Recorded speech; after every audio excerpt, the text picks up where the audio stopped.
দুদিন আগে আপনারা দেখেছেন যে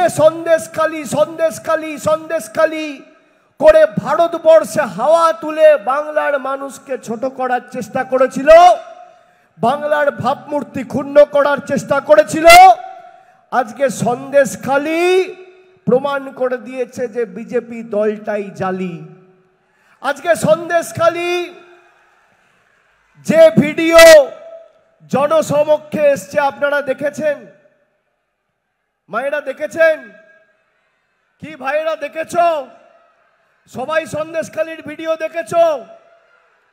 বিজেপির মণ্ডলের সভাপতি, তার নাম গঙ্গাধর কয়াল, সে বলছে সন্দেশখালীতে কোনো ধর্ষণ হয়নি, আমরা সব মিথ্যে মামলা দিয়ে তৃণমূলের নেতাদের জেলে ঢুকিয়েছি।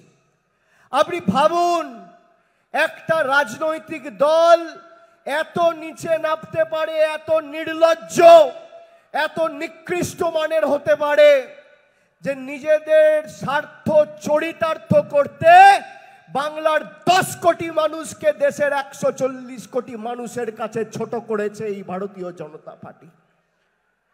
আমি মায়েদের জিজ্ঞেস করতে চাই, 3 মাস ধরে যারা বাংলার মহিলাদের ছোট করেছে দেশের কাছে, যারা 2000 টাকার বিনিময়ে সন্দেশখালীর মায়েদের বাধ্য করেছে, ভুয়ো অভিযোগ করে তৃণমূল নেতাদের জেলে ঢুকিয়েছে, আগামী 20 তারিখ সেই বিজেপির দুর্বৃত্তদের যোগ্য শিক্ষা দেওয়া উচিত কি উচিত নয়?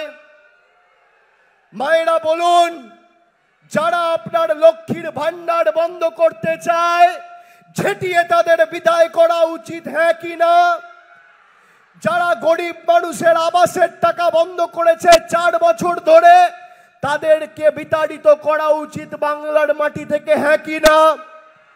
যারা বাংলার খেটে খাওয়া 100 দিনের শ্রমিকের 3 বছর ধরে টাকা বন্ধ করে রেখেছে, তাদেরকে যোগ্য জবাব দেওয়া উচিত হ্যাঁ কি না? আগামী 20 তারিখ তৃণমূলকে ভোট দেওয়া মানে খালি মমতা বন্দ্যোপাধ্যায় আর জোড়া ফুলের প্রার্থীকে জেতানো নয়। যারা বাংলার মহিলাদের ছোট করেছে, আমাদের এই মাটিকে কলুষিত, কালিমালিপ্ত, কলঙ্কিত করেছে, সেই বাংলা বিরোধীদের বাংলা থেকে বিতাড়িত করার লড়াই। এবং আগামী 20 তারিখ আপনি যে সুযোগ পাচ্ছেন, কথায় আছে শেকড়া ঠুকঠাক কামারের একঘা। 3 বছর ধরে ঠুকঠাক করে বাংলার ভাবমূর্তি দেশের কাছে খারাপ করেছে। এবার এক ঘায়ে এক কোপে এদের মাজা ভাঙার দায়িত্বটা গণতান্ত্রিকভাবে আপনাদের নিতে হবে।